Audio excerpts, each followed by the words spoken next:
both surgeries require usually similar approaches. So from an anterior or from the front approach, making an incision in the neck and moving the sort of midline structures to one side and accessing the intervertebral disc space.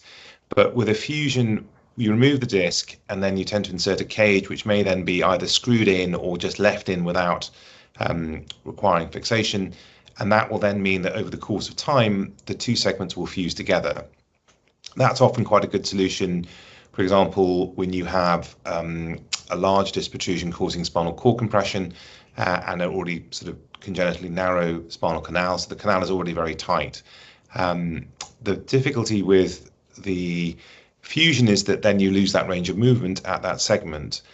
What you ultimately will do is try and preserve that range of movement where it is possible. And when you insert a disc replacement on arthroplasty, you then have range of movement at that intervertebral segment, which will preserve motion, and then it reduces the adjacent segment wear and tear change, because if you've got a fused segment, the other segments have to do more work.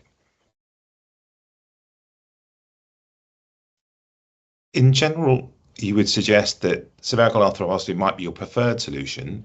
There's evidence to suggest that it preserves motion at the adjacent segments, so the discs either side of it, and as a consequence, it prevents or reduces the amount of wear and tear change at those segments so that they won't wear out more quickly.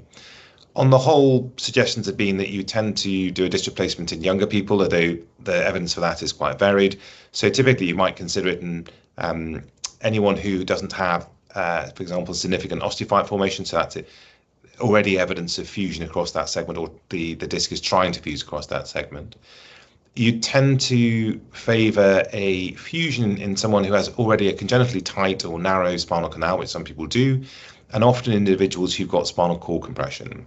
When you've got spinal cord compression, you need to maintain a large space behind the disc in order to avoid the cord being compressed even after you remove the disc and the osteophyte that are there. So you might choose a fusion, whereas when you have a disc replacement, it does lead to some degree of narrowing in the spinal canal, particularly in movement into extension, and less so in flexion. So you may prefer a fusion in those group of people. Also, in some cases, the disc space is too reduced in height to accommodate a disc replacement, which is usually slightly higher, sort of got a greater height than the fusion. So those would be the typical cases when you prefer fusion.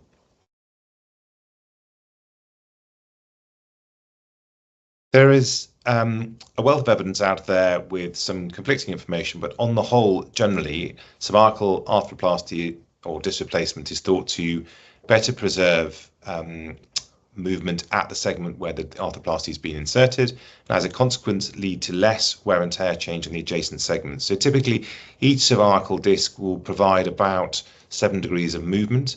You can have a single level fusion and even a double level fusion and not notice a significant change in your range of movement. But what it does do is tend to cause the segments on either side of the fusion to have to do more work, which means they tend to wear out more quickly. So where you need to have a fusion, for example, as we've discussed, say spinal cord compression, you will have to have a fusion and you may then have perfectly good outcome. But if you can, say in a younger person who has a soft disc protrusion which is not improved with persistent pain and weakness, then the cervical arthroplasty tends to be considered to be superior, at least by a small factor over a fusion, because it doesn't lead to the same loss of range of movement and adjacent segment disease. The operations and approach for either a cervical arthroplasty or disc replacement or a fusion are in essence very similar or almost the same.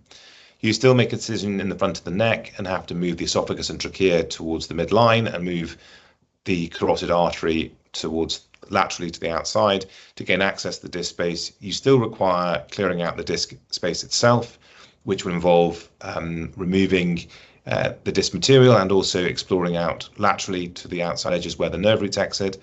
So they carry a lot of the similar risks, and those risks are principally infection, bleeding, and problems of wound healing common to all procedures. The size of incision is in essence the same. You still have the risks in terms of damage to the nerves themselves, so permanent weakness, permanent odorization, bladder bowel, sexual dysfunction, leakage of fluid from around the nerve roots, risk of paralysis,